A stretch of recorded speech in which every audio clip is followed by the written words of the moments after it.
Now this particular woman, that's right, the former Transport Minister for the Labour Party, Louise has of course the honourable thing of being the very first person to having to resign from Sir Keir Starmer's government. Sir Keir Starmer currently is of course our British Prime Minister. It's not going well whatsoever. And recently, of course, Sir Keir Starmer has yet to come out and defend, well, basically what Louise did. Did he or did he not know? Now, this is where it's getting very, very complicated. And if he's not very careful, this is really going to explode and create an even bigger problem if this were possible.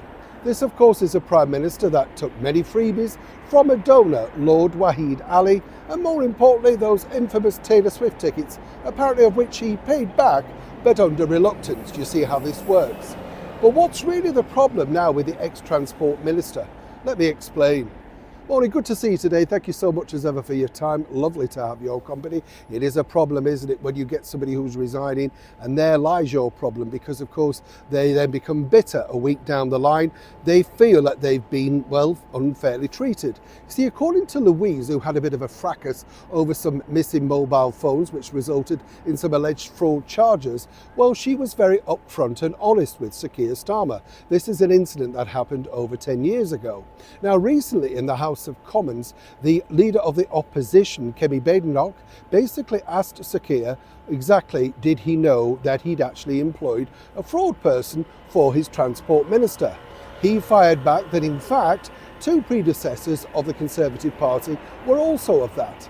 Turns out he was wrong, and this is apparently from an excellent lawyer. But there you go. Don't worry about facts. Of course, he refused to answer that particular question. But here's where it gets even more complicated. Simply because Louise, I've been told, is now being offered a lot of money for her side of the story. Currently, she's still an MP. But how that will play out very soon, of course, in the local elections remains to be seen. Of course, so far, nobody's actually asking for her resignation. But it doesn't look good, does it, in her own seat to have this black mark against her? You see how this works. Moving forward though, Sir Keir is yet to appear on television or in any form of media to defend or in fact explain exactly what he knew when he decided to take on this particular transport minister. Now, he was very quick, of course, to replace her with Heidi Alexandra, and one would suspect that naturally he gave some thorough checks into Heidi. But as ever, apparently, it was very much a quick succession.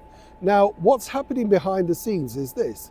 People are very concerned that if Louise becomes a loose cannon and decides to tell her side of the story, does this make Sir Keir Starmer an absolute liar, allegedly? The other side of it, would he be better off coming out forward and basically saying exactly how this particular, well, appointment came to light? Either way, this is again not playing out very well for the beleaguered Labour Party. Whichever way they turn, from even turning on the Christmas lights to a lacklustre affair, nothing seems to be going the very way that Sir Keir Starmer thought it would when he got that minor majority, of course, in July. Suddenly the honeymoon period is well and truly over, the voters upset with the acting of the winter fuel allowance, and of course the continued negative PR. All of the things that they accused the previous government for, they are doing, in fact, far worse. Either way, it's not looking good for Sir Keir once again. But who will bust first? Neil Sean in the very heart of London.